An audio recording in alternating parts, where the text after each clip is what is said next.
Why do you think the full Senate hasn't taken them up? I think you've been busy with some other things. You really think that's the reason? Part of the reason, I think, yes, is that the Senate has been busy with many other things. I do think that there is an appetite on both sides of the aisle to advance these bills, maybe in the lame duck session. Respectfully, I think you're wrong. Tell me. Okay. The majority leader controls the floor of the United States Senate. Whether that majority leader is a Republican or a Democrat, one person controls what the entire United States Senate can consider. And I don't mean to pick on Senator Schumer. He's my friend. He is exercising the power that we have ceded to him. If Republicans were in the majority, I feel pretty confident in saying that our majority leader, Senator McConnell, would exercise the same power. You ever wonder why Congress feels stuck, even when almost everyone seems to agree? Let's talk about a Senate showdown you probably missed. Senator John Kennedy just grilled two experts, Mitchell and Professor Rye, at a Senate Judiciary hearing, and trust me, he was not in the mood for polite excuses. Kennedy starts off with a nod to his interns, nice move, but then he dives in. He asks Mitchell, why can't we get bipartisan bills with tons of support onto the Senate floor? Mitchell shrugs, says, the Senate's been busy. Kennedy doesn't buy it for a second. Here's the real kicker. Kennedy points out that just one person, the majority leader, decides what gets a vote. Doesn't matter if 60 senators support a bill, if the top dog says no, it's dead on arrival.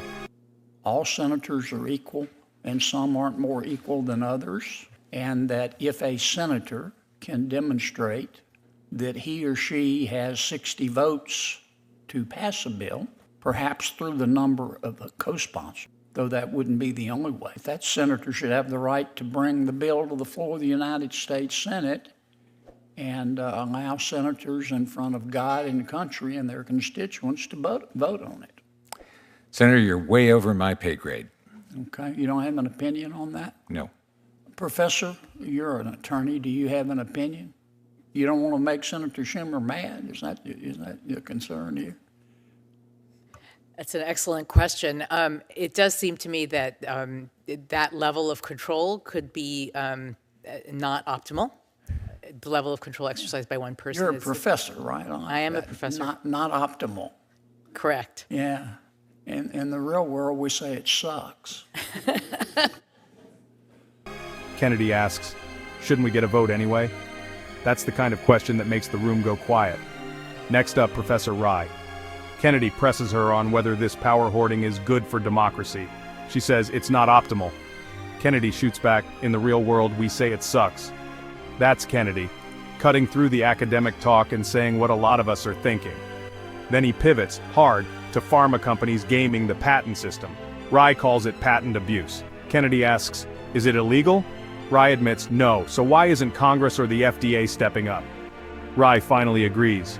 They could do more. Is your contention that because of the patent abuse, your words, not mine, that pharmaceutical drug companies are making obscene profits in the United States? Thank you for the question, sir.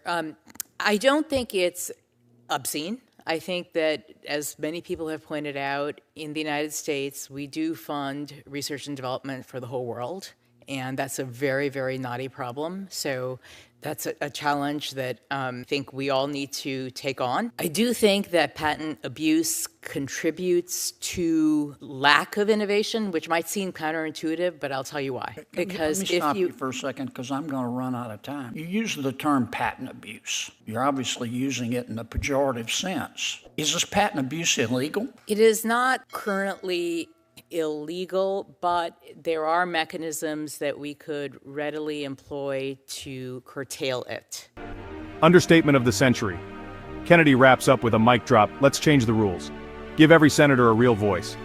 No sugarcoating, just a raw call for reform, aimed at both parties. If you're tired of gridlock and want to see how power really works, hit like, drop a comment. Should every senator have the power to bring a bill to the floor? And subscribe for more straight-up breakdowns. Stay sharp, and I'll catch you in the next one.